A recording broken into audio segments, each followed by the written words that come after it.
अभी थोड़ी देर में सब कुछ सामने आ जाएगा। बात बीजेपी और जेडीयू की तो सुबह से ही हम चर्चा में कर ही रहे हैं, लेकिन कुछ लोगों ने ये भी कहा कि ये नरेंद्र मोदी के लिए तो बहुत बड़ी जीत हुई।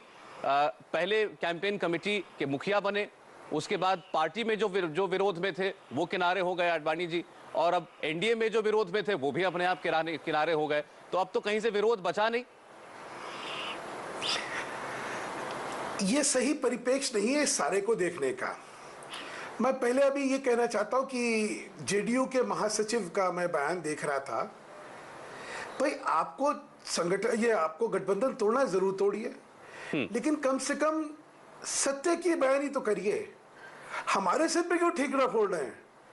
मैं कुछ तथ्य आप लोगों के सामने रखना चाहता हूं। जब इनकी राष्ट्रीय कार्यकारिणी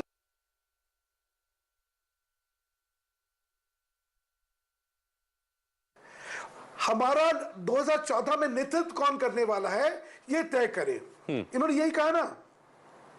हमने कहा ठीक है। उसके बाद हमारी गोवा के अंदर जो राष्ट्रीय कार्यकारिणी होती है उसमें नरेंद्र मोदी जी को हम चुनाव संचालन समिति का चेयरमैन बनाते हैं।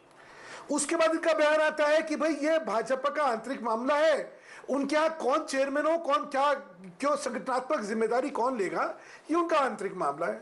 ठीक है। फिर यकायक जो है ये सारा एक माहौल बन जाता है और ये होता है कि ये हो गया वो हो गया, आपने मोदी को लेके आ गए हैं। और ये मेरा कहना है, अभी जैसे मैं बेनी प्रसाद वर्मा जी का बयान देख रहा था कि बातें चल रही हैं। अरे भाई तुम्हारी बातें कांग्रेस से चल रही है, तुम जाना चाहते हो, ठीक है ना, तुम्हारा फैसला है, जाओ। झूठ बोल के क्यों जान रहे हो? नहीं, गलत बात क्यों कर रहे हो? गलत यानी क्यों? हमारा क्या ठीकरा फोड़ना है? हमने वो कौन सा कार्य करा है? प्रदीप जी जवाब देंगे आपको। आप हमें जो है जिम्मेदार ठहराएंगे। प्रदीप जी जवाब दे रहे हैं आपको। देखिए, जो सबसे महत्वपूर्ण बात है कि जो गोवा में राजनाथ सिंह का भाषण है उसमें सिर्फ चुनाव अभियान समिति तक मोदी को केंद्रित नहीं किया गया है। उस भाषण में अंतर्ध्वनि है कि 2014 के चुनाव में नरेंद्र मोदी ही इसका नेतृत्व करने वाले हैं। नंबर 1। प्रदीप जी आपने वो भाषण नहीं सुना? मैंने भाषण सुना है और एक एक पंक्ति सुनिए तो सुन लेता हूं। मैं आपको याद दिलवाता हूं, अगर आपने सुना तो भाषण सुनिए पूरा। उन्होंने खास तौर से कहा कि हमारा नेता कौन होगा ये कोई एक व्यक्ति तय नहीं कर सकता, भाजपा का संसदीय बोर्ड जो है इस विषय पे फैसला लेगा। जब वो इतना कैटेगोरिकली बोल रहे हैं उस भाषण के अंदर, उसके बाद क्या बात कर रहे हैं आप? नहीं, क्या बात कर रहे हैं आप? ही देखो ना आडवाणी जी क्या कर रहे थे। आप इस बात का जवाब देंगे? आडवाणी जी क्या कर रहे थे? अगर आप उस भाषण में नहीं, मैं फिर वही कह रहा हूँ सुधांशु जी नहीं, आप जेडीयू को आप कह रहे हो कि वो झूठ बोल के अलग हो रहे हैं। नहीं, आप अपने खुद झांकिए इस बात को। आप इस बात को देखिए कि आडवाणी जी के मामले में भी जब आया तब भी ये कहा गया कि इस मामले में पीछे नहीं हटा जाएगा। नहीं, आप इस बात को स्पष्ट कर दीजिए। बताइए आपने क्या बयानी करी? आप इस बात को स्पष्ट कर दीजिए, क्या मोदी के नेतृत्व में आप चुनाव लड़ने जा रहे हैं या नहीं?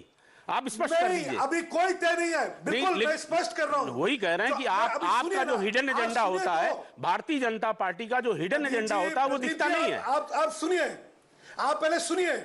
अगर भाजपा का हिडन एजेंडा आज तक नहीं दिखता तो 17 साल से क्या चल रहा था?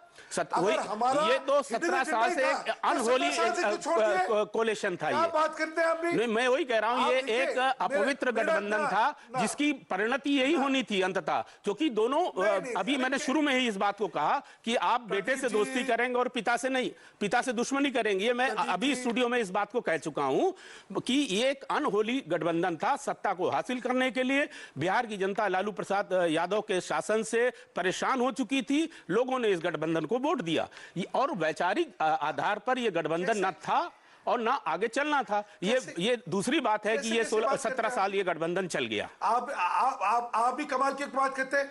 लालू प्रसाद यादव से आप जो बात करें वो कमाल की और हम बात जो करें वो बेमिसाल की। हाँ बिल्कुल। अब आप तथ्य तोड़ मरोड़ की बात करें। अब सुन लीजिए आप जरा, हमारा जेडीयू से तो संबंध बाद में आया, पहले हमारा हुआ समता पार्टी से। तब हम किसको लड़ रहे थे? हम केंद्र में कांग्रेस को लड़ने के लिए हाथ मिला के आए थे साथ।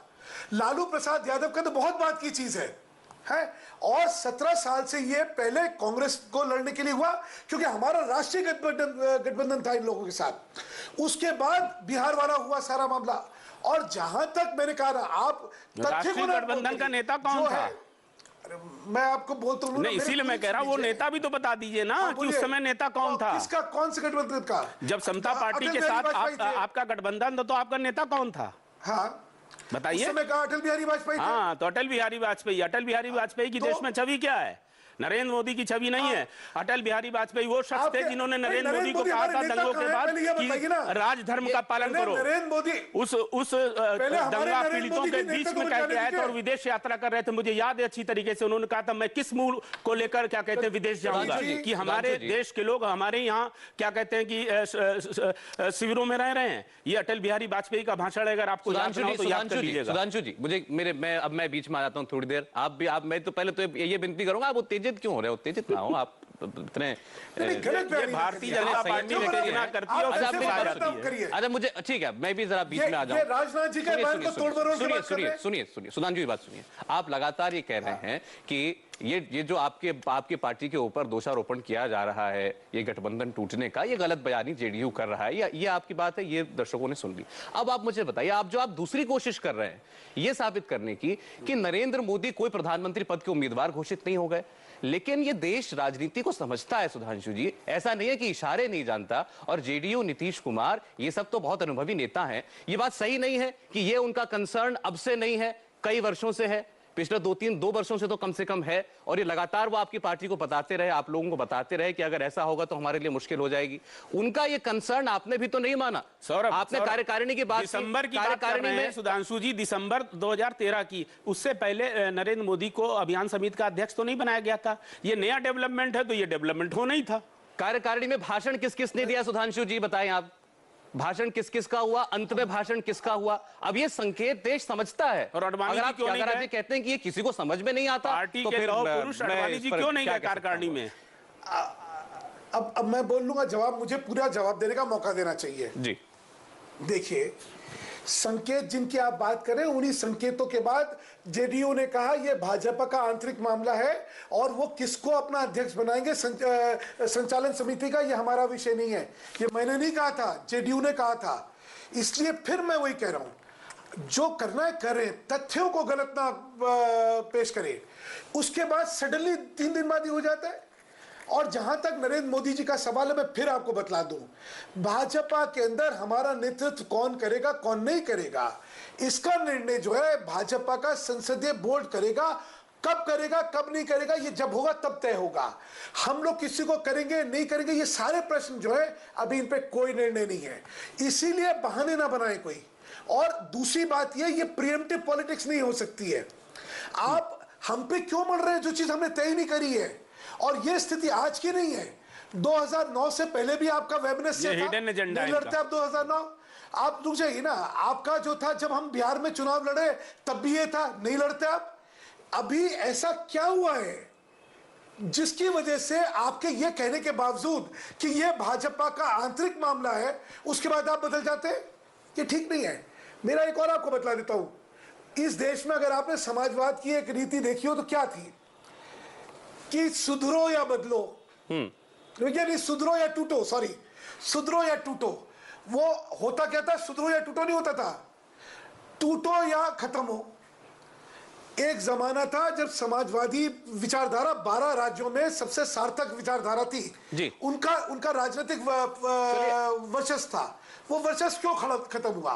वो इसी वजह से कि आप जो है एक डेथ विश से ग्रस्त हैं। चलिए ठीक है, आप झूठे सीधे बहाने बना के, अरे भाई आप जाइए, चलिए ठीक, आपने सीधे बहाने आपने सीधी सीधी बात कह दी, हमारी पार्टी में अब तक कुछ भी निर्धारित नहीं है, कुछ डिसाइड नहीं हुआ, तो हमारे ऊपर कोई बात थोपी ना जाए जो फैसला नहीं हुआ। मन तो नहीं कर रहा मानने का, आप कह रहे हैं, तो मैं आपकी बात को झुठला भी नहीं सकता। एक ब्रेक के बाद वापस आता हूं, फिर बातचीत करेंगे। और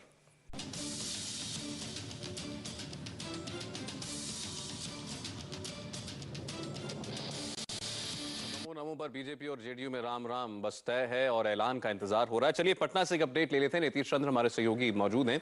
नीतीश, 12:30 बजे से काफी सवा घंटा बैठक शुरू हुए, कोई अपडेट मिल पा रहा, कोई खबर निकल पा रही है बाहर? देखिए, अभी मीटिंग चल रही है। जेडीयू के जो तमाम नेता बुलाए गए थे वहां पर अंदर मौजूद हैं। जो अंदर से खबरें आ रही है उसमें ये बताया जा रहा है कि जेडीयू के तरफ से जो प्रस्ताव रखा गया है, केसी त्यागी एक प्रस्ताव लेकर गए थे। जब ये अंदर जा रहे थे तो हमारी बात भी उनसे हुई थी। जो प्रस्ताव रखा गया है उसमें ये कहा गया है कि नरेंद्र मोदी को जिस तरह से प्रोजेक्ट किया गया उसको लेकर के पार्टी का शुरू से विरोध रहा है, और जिस तरह से उनकी ताजपोशी एक तरह से की गई उसको लेकर पार्टी का साफ तौर पर विरोध है। तो कुछ इस तरह के प्रस्ताव जो हैं वो इस मीटिंग में रखे गए हैं। हालांकि इसकी औपचारिक जो बातें हैं, जो घोषणाएं हैं, वो मुख्यमंत्री अपने प्रेस कॉन्फ्रेंस में करेंगे 3 बजे। लेकिन उससे पहले राजभवन से समय मांगा है नीतीश कुमार ने 2 बजे का, और 2 बजे इस मीटिंग के तुरंत बाद